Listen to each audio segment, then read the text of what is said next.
అందరికీ నమస్కారం. Welcome to UTV. జీవితంలో సమస్యలొచ్చినప్పుడు ప్రతి ఒక్కళ్ళు దైవం వైపు చూస్తారు. తమకు మంచి జరుగుతది అని చెప్పి దైవాన్ని పూజిస్తూ ఉంటారు. దాంతో పాటుగా జ్యోతిష్యం గురించి అంటే తమ జీవితంలో ఇలాంటి సమస్యలు రావడానికి గల కారణాలేంటి? ఏ విధంగా ముందుకెళ్ళాలి? ఎలాంటి పరిహారాలు చేసుకుంటే మంచిది? ఇవన్నీ గూడా తెలుసుకోవాలనుకుంటారు. అసలు మనిషి జీవితంలో వచ్చే సమస్యలకి జ్యోతిష్యంలో పరిష్కారాలు ఉన్నాయా? ఈ పరిష్కార మార్గాల ద్వారా మంచి ఫలితాలు వస్తాయా? ఈ విషయాలు మనతో మాట్లాడటానికి మనతో పాటు ఉన్నారు బ్రహ్మశ్రీ వెల్లంపల్లి వెంకట సత్యనారాయణ శర్మ గారు. ఆయన ప్రముఖ జ్యోతిష్యులు. ఆయన ఇక్కడ నర్సంపేటలో ఉంటారు.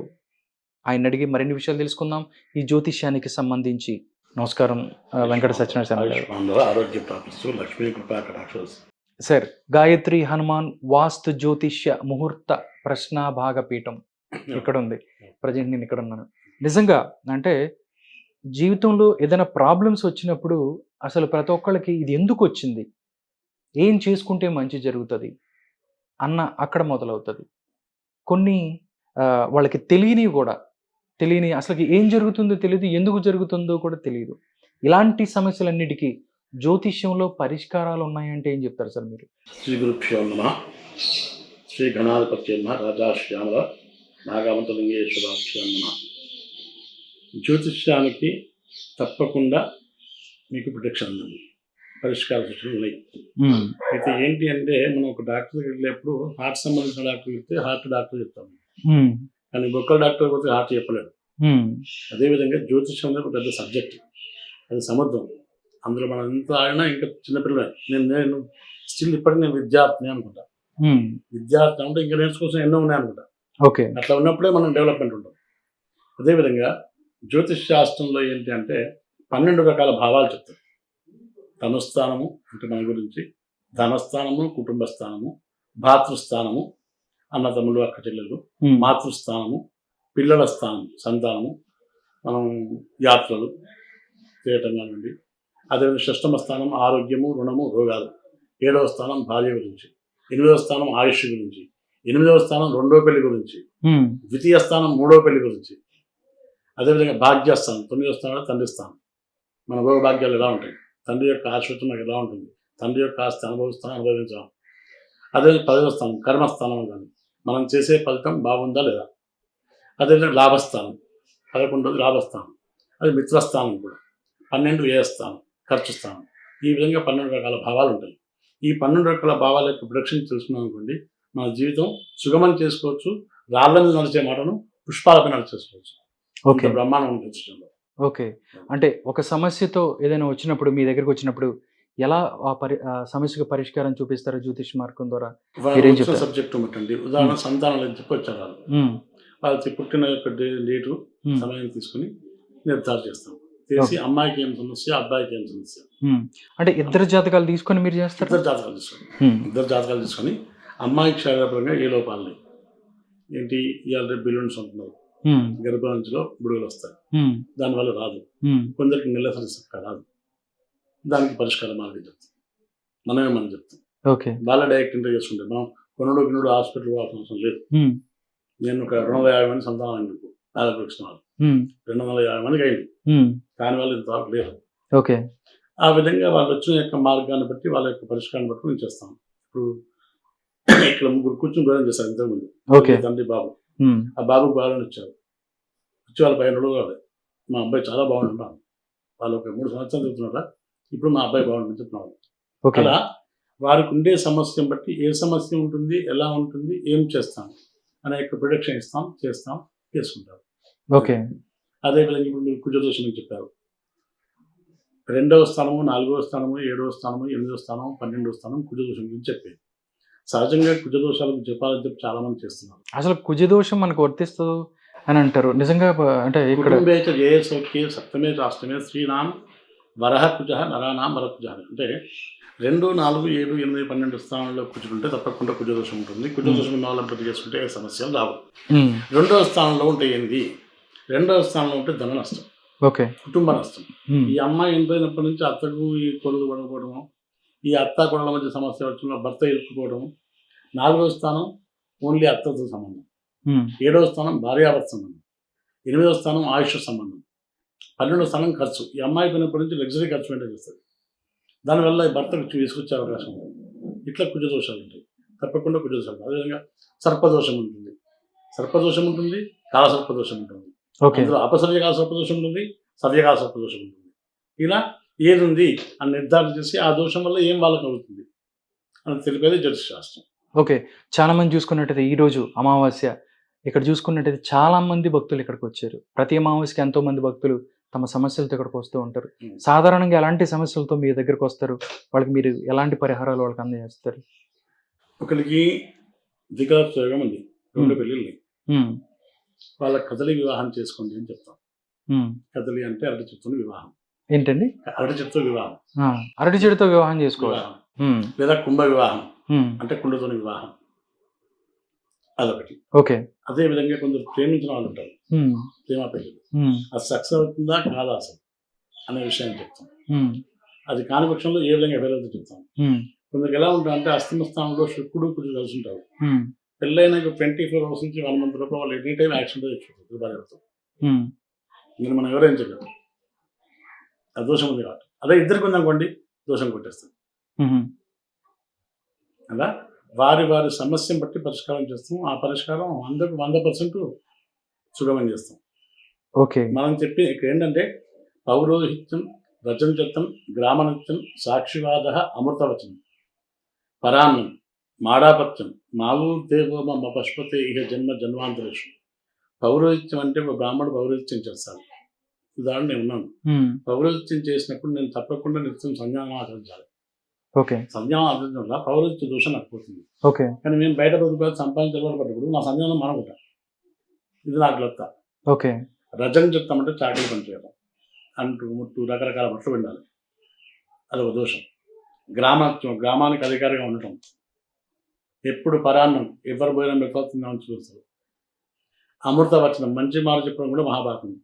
నేను నా దగ్గరికి వచ్చిన వ్యక్తి చెప్పాలన్నా వద్దని ఫస్ట్ నిర్ణయం చూస్తున్నాను, నేను చెప్తా. ఆ ఓకే. వ్యక్తి వింటాడు, శాసిస్తాడు అన్నప్పుడు చెప్తా. ఆ వినడు చేయడం అన్నప్పుడు నాకు చెప్పడం వేస్తుంది. ఓకే.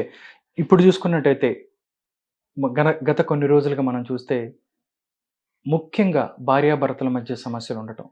అంటే పెళ్ళయ్యి కొన్ని రోజులకే విడిపోతూ ఉంటారు. అవును, అభిప్రాయ భేదాలు అవ్వచ్చు. అవును, లేకపోతే చాలామంది చెప్తుంటారు, అందరూ జ్యోతిష్యుడి దగ్గరికి వెళ్ళి మొత్తం బిందువులన్నీ ఇన్ని బిందువులు కలిసినాయి, ఇన్ని బిందువులు కలిసినాయి అని జాతకాలు మొత్తం కూడా చూపించుకున్న తర్వాతే ఒక్క మంచి ముహూర్తానికి పెళ్లి చేస్తూ ఉంటారు. అన్నీ చూసి చేసినా కానీ వారం రోజుల్లోనో కనీసం ఒక 10 రోజుల్లోనే విడిపోతున్న పరిస్థితులు కొంతమంది కనిపిస్తున్నాయి. ఇంత జాతకం చూసి ఇంత మంచి లగ్నాలు చూసినా కానీ విడిపోవటానికి గల కారణాలు ఏంటి అంటే ఏం చెప్తారు మీరు? ఫస్ట్ జాతకుడికి 2వ పెళ్లి ఉందా అనే విషయాన్ని మేము తేల్చాలి ఫస్ట్. అంటే ఇద్దరు జాతకాల దగ్గర పెళ్లి కోసం వచ్చిన ప్రతి ఒక్కళ్ళు మీరు 2వ పెళ్లి చూస్తారా? పక్క చూడాల్సింది కదా, చూడాల్సిందేనా? ఇప్పుడు అబ్బాయికి ఉంది, అమ్మాయికి లేదు. కొందరు ఏం చేస్తారు, అబ్బాయికి ఉంటుంది, అమ్మాయిని వెళ్ళిపెడతాడు, ఆ అమ్మాయి నా భర్త వస్తారు తీసుకుని ఆ అమ్మాయి అలాగే ఉండిపోతుంది, వీడి పట్టుకు ఇంకో తీసుకుని చూపెడుతుంటాడు కదా. ఓకే. అన్నప్పుడు ఈ ఇరువురు జాతకంలో ఎదురు. రెండోది వీటికి ముఖ్యమైనది మీ ముహూర్తం అన్నారు. ఇప్పుడు ఈ ముహూర్తం తప్పు పెట్టే ముహూర్తాలు చాలా మంది బ్రాహ్మణులు విశాఖ నక్షత్రాన్ని ముహూర్తం పెడుతున్నారు, ఉబ్బా నక్షత్రాన్ని ముహూర్తం పెడుతున్నారు, కృత్తికా నక్షత్రం. అసలు ముహూర్తాలకు పెళ్లిళ్ళు చేస్తే ఎక్కడ జరుగుతున్నాయండి? ఎప్పుడు పంతులు గారు ఎప్పుడో 10:30కి ముహూర్తం పెడతాడు, పెళ్లి 3ంటికి చేస్తారు తెల్లారు ముహూర్తం అని చెప్పి మేము పెడితే వాడు ఎప్పుడు మా విలేజ్ లో ఒక అతున్నారు తెలుగు వాళ్ళు ఉదయం 10 ముహూర్తం పెట్టాను, వాడు సాయంత్రం 5 చేసుకుంటున్నాను. నేను ఇప్పుడు చేయరా బాబు అని. ఓకే. వాళ్ళు వచ్చి గొడవ చేస్తున్నారు, రావాలా నాకు ఇంట్రెస్ట్ లేకుండా పోయినా. కూడా వచ్చాడు కదా, ఏమైందంటే బంగారం బట్టి చెప్పాను. పెళ్ళి అయిపోయింది, బరాత్ గారు తీసుకుని పోతుండ్రు రాత్రి 12 గంటలకు. పిల్లగాని వాళ్ళ సొంత పెద్దమ్మ అంటే నాన్న వాళ్ళ అన్న భార్య. అమ్మాయి అలిసిపోయి పడుకొని ఉంటే అమ్మాయి మెంటది 8 తులాల బంగారు చేంజ్ తీసుకుని దాస్తుంది. ఎట్లా అని చెప్పి నన్ను ప్రశ్న అయిండు, అమ్మాయి బంగారం మీద వాళ్ళ ఇంటి వాళ్ళకి తీసుకొచ్చి చెప్పేసిన. పోయి వెళ్తే నేను చచ్చిపోతాం అందాగి మీరే కేసు పెడతాను బయట చెప్పి నేను తీసుకున్నాను అది, కానీ ఇస్తాను అది వాళ్ళ ముహూర్తం అట్లా. మనం పెట్టిన ముహూర్తం మంచి ముహూర్తం, వాళ్ళు చేసిన టైం తప్పది, మనం ఏం చేయలేగా. ఓకే. అట్లా ఇప్పుడు ముహూర్తానికి ప్రియారిటీ ఇచ్చే వాళ్ళు లేరు, ఎంతసేపు ఫోటోకి ప్రియారిటీ. అసలు బ్రాహ్మణుడు ప్రియారిటీ లేదు, అమ్మాయి పూజ చేస్తారు జీవితం ఒకసారి చేస్తే పెళ్లి అంటే ఫోటోగ్రాఫర్ పెళ్లి చేస్తున్నాడా? ఫోటోగ్రాఫర్ నన్ను చూడాలి వాడు ఊరి చూడు నన్ను చూడాలి. ఇటువంటి ముహూర్తాలు ఆయనకి ఏం చేస్తాం? దానివల్ల సమస్యలు ఏర్పడుతున్నాయి. రెండోదంటే ఇప్పుడు ఈ ముఖ్యంగా ఇప్పుడు 96 నుంచి మొదలుకొని భార్యాభర్తలు విడిపోవడం జరుగుతుంది. అది 2005 నుంచి మరీ ఎక్కువైంది, 2012 నుంచి మరీ ఎక్కువైంది. సరే, ఈ కాలం మారినా కూడా ఇంకా పోతూనే ఉండదు. ఇప్పుడు గత 3 నెలలుగా 786 మంది మగవాళ్ళని భర్తల్ని భార్యలు చంపారు. అసలు ఇవన్నీ చూస్తుంటే లెక్కలు ఇవన్నీ చూస్తే చాలా భయం వేస్తున్న పరిస్థితి ఉంటుంది. అంటే భార్యాభర్తల మధ్య గొడవలు రావడానికో లేకపోతే ఇలాంటి విపరీతంగా వెళ్ళడానికి ఏ గ్రహాలు కారణం అవుతాయి? వాళ్ళకి ఇబ్బందులు రావడానికి ఏమై ఉంటది? అంటే ఎందుకు అలా అంత ముందు? చంద్రగ్రహము కారకత్వం అండి, అదేవిధంగా కుజుడు కారకత్వం. శుక్రగ్రహము చంద్రగ్రహం ఏంటంటే కామవాంఛలు లేపేటువంటి వాళ్ళు, కామ కోరికలు లేపేవాళ్ళు. ఇక్కడ ఎలా అంటే కొందరు పురుషులు లైంగికంగా 2 నిమిషాలు 3 నిమిషాలు కలుస్తారు, కొందరు 40 నిమిషాలు కలుస్తారు, కొందరు అర్ధగంట కలుస్తారు. ఈ అమ్మాయికి వివాహం పూర్వం ఇంకొకటితో సంబంధం అనుకోండి, అది అర్ధగంట వాళ్ళతో కలిసింది, మీరు 2 నిమిషాలు కలిసారు భర్త, దానికి సాటిస్ఫై కాదు, అది ఇంకోటి అనుకుంటారు. అటువంటి వ్యవస్థలో మనం కలవటం. రెండోది ఇప్పుడు మనకు ప్రైవేట్ లో మెడికల్ షాప్ వెళ్తే ముస్తాంగ్ అనే టాబ్లెట్ ఇస్తున్నారు, ఆ టాబ్లెట్స్ 2 గంటలు కలుస్తారు. మరి 10 సార్లు రోజు టాబ్లెట్ వేసుకోవడం ఇబ్బందులు, ఆరోగ్య సమస్యలు మనం నష్టపోతాం, నేచర్ దెబ్బతింటాం లేదా. కాబట్టి ఈ పిల్లలకు కోరికలు వాంఛలు ఎక్కువైపోవటం వల్ల ఇటువంటి సమస్యలు సాధిస్తుంది. అందులో ఆల్రెడీ ఇప్పుడు భార్య మారకత్వం ఉందనుకో తప్పకుండా భార్య అనిపిస్తుంది, భర్త మారకూడనుకో భర్త అనిపిస్తుంది. మొన్న 2 పిల్లలకు విషయం ఇచ్చి భార్య విషయం ఇచ్చి వాడు చనిపోతాం, వాడు బతికిండు. వాడు బతికిండు జాతకమే కారణం అంటారా దీనికి? జాతకమే వాళ్ళ జాతకంలో రాసింది ఆల్రెడీ, వాళ్ళు చూపించుకోవాలి, చెప్పించుకోవాలి. మనం చెప్పేవాళ్ళు దొరకలేదు, ప్రొడక్షన్ ఇచ్చే వాళ్ళు కూడా కావాలి. ఓకే, అలా సార్ మీరు ఇక్కడ చూసుకున్నట్టు ప్రశ్నాభాగ పీఠం అంటున్నారు. మీరు చూస్తే అంటే ప్రశ్న అంటే ఏం అడుగుతారు? అంటే తెలియని అన్‌డయాగ్నోసిస్, అంటే ఏదో తెలియనిది ఒకటి జరిగింది, లేకపోతే దొంగతనం జరిగిందా, లేకపోతే ఎవరు తీసారో తెలియరు, ఎవరి వల్ల జరుగుతుందో తెలియదు, అలాంటి విషయాలు మీ దగ్గరికి వచ్చినప్పుడు ఎలాంటి విషయాలకి ఈ ప్రశ్నాభాగ పీఠం సొల్యూషన్ చెప్తారు? సహజంగా ఫోన్లు చేస్తారు, ఫోన్ చేసి అల్లుని సంప్రదిస్తారు, ప్రశ్న అంటారు. ప్రశ్న అన్న సమయంలో అప్పటి యొక్క లగ్న కుండలిని విస్తరణ చేసుకొని ఆ లగ్న కుండలి ప్రకారంగా ఆరోగ్య ప్రశ్న వేసిందా, వీళ్ళు బంగారం ప్రశ్న వేసిందా, డబ్బు ప్రశ్న వేసిందా. బంగారం అయితే ఎవరు తీసుకున్నారో చెప్తారా? అసలు ఎందుకు ఎందుకు ఇబ్బంది కలిగిందో అన్ని చెప్తారు మీరు? బంగారం ఎందుకు తీశారు, తీసిన వ్యక్తికి ఎక్కడ పుట్టుమచ్చలవి, ఏ రంగులో ఉంటారు, ఆడవాళ్ళ మగవాళ్ళ. ఒకవేళ జీవ ప్రశ్న అనుకోండి, మనిషి బతికిందా లేదా, బతికున్నాడా చనిపోయాడా, అది కూడా చెప్తారా? ఎన్ని రోజులు అయిపోయాం, ఏ దిశలో ఉన్నాడు, ఉన్నాడా లేడా, ఉంటే ఏ దిశలో ఉన్నాడు, అది ప్రశ్న. సార్ ఏదైనా దొంగతనం జరిగితే పోలీసుల దగ్గరికి వెళ్ళి ఇన్వెస్టిగేషన్ లేకపోతే ఇలాంటి సమస్య తీసుకుంటూ ఉంటారు, అలాంటి టైంలో కూడా ప్రశ్న భాగం దానికోసం వచ్చేవాళ్ళు ఉంటారు. డెఫినెట్లీ. ఓకే, రీసెంట్ గా చెప్తున్నాను, మీరు సాల్వ్ చేసిన ఏమైనా ఉన్నాయా?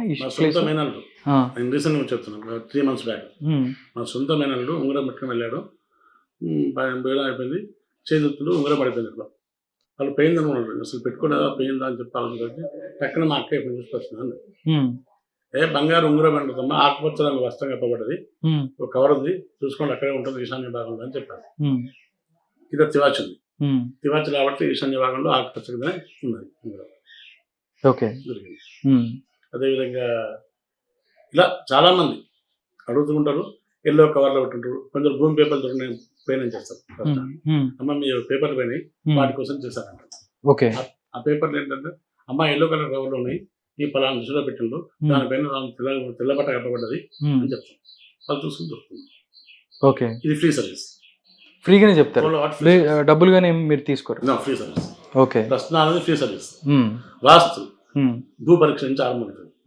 ఫస్ట్ భూమి పరీక్ష చేసుకోవాలి, ఆ భూమి ఎటువంటి భూమి, ఎర్ర భూమా, నల్ల భూమా, లేదా శ్మశాన భూమా, లేదా అక్కడ ఎముకలనయ్యా, నిక్షేపాలనయ్యా భూమి లోపల, అది పనికి వస్తుందా పనికి రాదా, నిర్మాణానికి, ప్లస్ ఎన్ని గజాల ఇల్లు ఉంది, అది ఎన్ని గజాల పథకం కలుస్తుంది యజమానికి, అందులో బెడ్రూమ్ ఏ దిశలో ఉండాలి, వంటగది ఎక్కడ ఉండాలి, గెస్ట్ హౌస్ ఎక్కడ ఉండాలి, డబ్బు పెట్టే ధనాగారం ఎక్కడ అనేది నిర్ణయం చేసి పథకం ప్రకారంగా వాస్తు ప్లాన్ ఇస్తాం.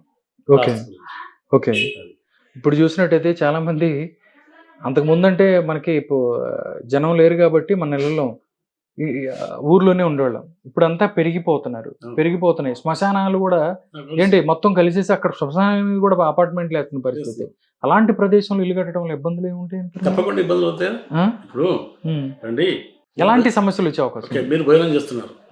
మనం భోజనం చేసేటప్పుడు మన పాత్ర శుచిగా ఉండాలని కోరుకుంటాం. అవును. అదేవిధంగా కృష్ణుడి సన్నివేశం వెళ్తాం. అంటే ఎగ్జాంపుల్ మధుర అనుకోండి, లేదా ఉడిపి అనుకోండి. ఇటువంటి ప్రదేశాలు వెళ్తే ఆలయం లోపల కింద కూర్చుని భోజనం చేస్తారు. ఇస్తారు ఇస్తారు నీళ్ళపైన మండపైనే వాళ్ళ నీళ్ళు చూసుకొని అక్కడనే పట్టిస్తారు, అక్కడే ఉంటారు. దాన్ని తీసి ఉండదు. కొందరు ఆనవాయితీ, కొందరు నగ్నంగా భోజనం చేస్తారు, కొందరు ఏకవచనంతో భోజనం. ఓకే. ఒకసారి ఒకేసారి పట్టిస్తారు. ఓకే. ఎక్కువగా తక్కువ అంతతో లేచిపోతారు. అలా ఉంటుంది. అదేవిధంగా మనం భోజనం చేస్తున్నాం. భోజనం చేసేటప్పుడు మన ముందు మంచి పదార్థాలు మనం తింటాం. చెడుగా నచ్చిన పక్కన తినలేక కూర్చుండి. అదేవిధంగా మనం నివసించే ప్రదేశం కూడా మనకు సానుకూలత ఉండే ఏర్పాటు ఉండాలి. ఏదో శ్మశాన వాటికలో ఇల్లు కట్టామని చెప్పంటే ఆ శ్మశాన వాటిక లక్షణాలు ఇంట్లో అవపడతాయి కదా. ఇంట్లో భూతాలు, ప్రేతాలు, భయాలు, ఆందోళనలో రక్తం చిల్లిపోవటం కానీ, బుక్కలు విరగటం కానీ, బుక్కలు అడ్డం పడటం, ఇటువంటి సమస్యలు ఏర్పడుతుంటాయి వాళ్ళకు. దానివల్ల సమస్యలు వచ్చుంటాయి కదా. అందుకోసం అటువంటి ప్రదేశాల్లో ఇల్లు నిర్మాణం చేసుకోవాలి. అదేవిధంగా ఒక బావి పూర్వం, ఆ బావిలో పూర్వ యంత్రాన్ని వేసి పూర్తి చేస్తే ఏ దోషం ఉండదు. ఒకవేళ పూర్వ యంత్రం లేకుండా బావిని పూర్తి చేసిండు, ఆ బావి పైన ఇల్లు నిర్మాణం చేసిండు, వాడు ఎప్పుడు బావిలో పడ్డట్టు మన సంసారం పైకి లేవడి. ఓకే. ఎప్పుడు అక్కడే తిరుగుతూ ఉంటాడు. అక్కడ ఆర్థికమైన డెవలప్ కాలేదు కాబట్టి ఆ ప్రదేశాన్ని మనం చెక్ చేసుకోవాలి. అలా ఉంటుంది. ఓకే.